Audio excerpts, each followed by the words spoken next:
cette vidéo, je vais vous montrer comment nous travaillons avec Logical. Nous allons réaliser un simple poteau traverse ici, dans ce vide maçonnerie.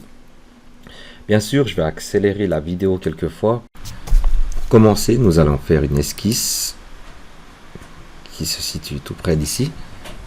Alors, pour ce faire, il faut aller dans l'onglet esquisse, créer une esquisse, là, sur cette face. Et là, je vais faire un offset de 25 mm de ce côté.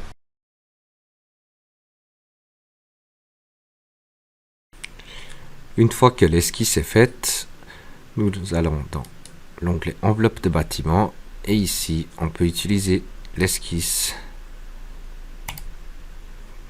pour que ça transfère la trame à Logical. Alors on va utiliser un projet existant et maintenant je vais un peu accélérer la vidéo. Donc nous avons choisi une affaire dans Logical et là elle nous a créé une nouvelle position et là simplement il faudra choisir les profilés de poteau traverse, par exemple le Raiko ici ou ici, c'est égal, 50, ça me va, ok. Et là vous allez voir que en fait mon esquisse correspond à la fibre neutre de traverse et des montants, et voilà. Et maintenant la suite de Logical vous connaissez, j'ai pas besoin de vous le montrer, je vous montrerai après ce que ça donne.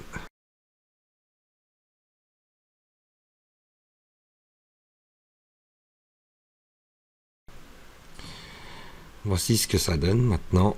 Alors notre poteau traverse se trouve ici et maintenant ce qu'on veut faire c'est éventuellement de le déplacer, par exemple ici je vais le sortir, je sais pas, peut-être 250 mm, je sais pas, c'est égal. Et voilà, je me retrouve avec mon poteau traverse ici.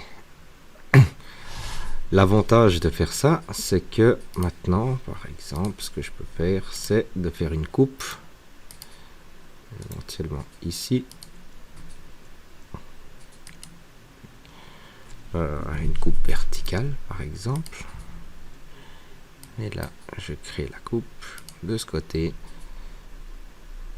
Et ici, bien sûr, je veux pas avoir l'arrière de mon bâtiment, mais je veux simplement voir le poteau traverse, par exemple, ici, appliquer. Et là, je peux travailler directement dans la coupe. Là, je me rends compte que, en fait, mon poteau traverse est trop loin. Alors, je vais déplacer peut-être vers l'intérieur, soit depuis la coupe, par exemple, via deux lignes, 2D.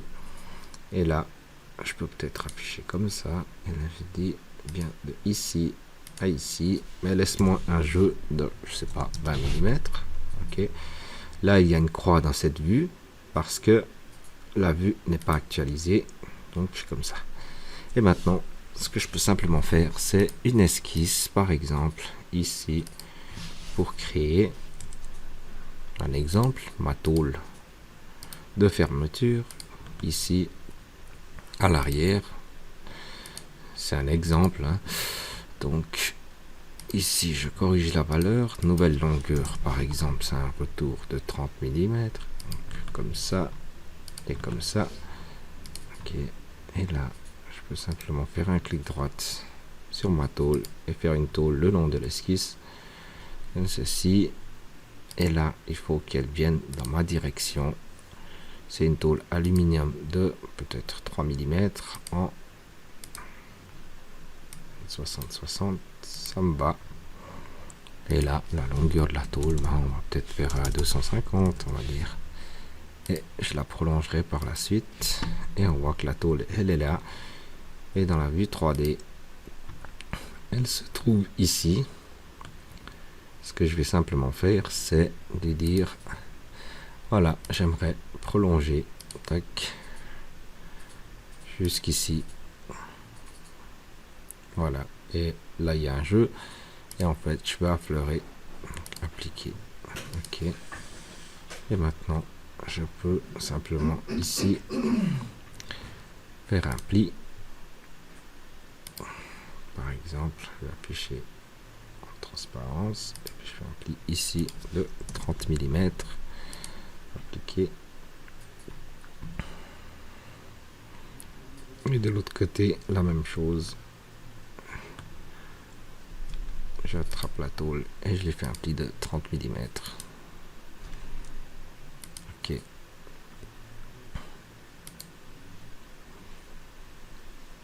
Voilà. Et là, je peux copier cette tôle.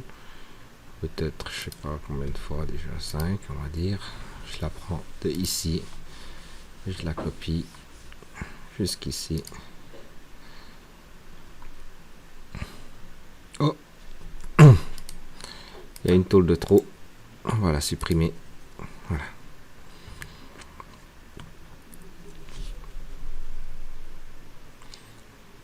Alors voilà, la première partie de cette vidéo.